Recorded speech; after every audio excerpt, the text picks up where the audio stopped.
All right, what's going on YouTube? Had to bust out the Grom. I ain't been on it in a minute, so like it's been probably about a month really. I just got the tires aired up because they was low and everything else. So let's do a cold start, see if she starts up. She's at 72 miles on the 25 ABS model. So let's see if she cranks up. Oh, she cranked up.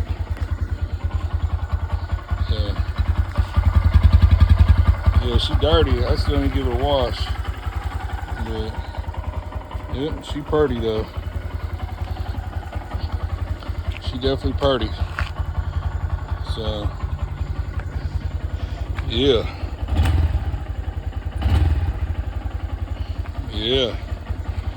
There you have it.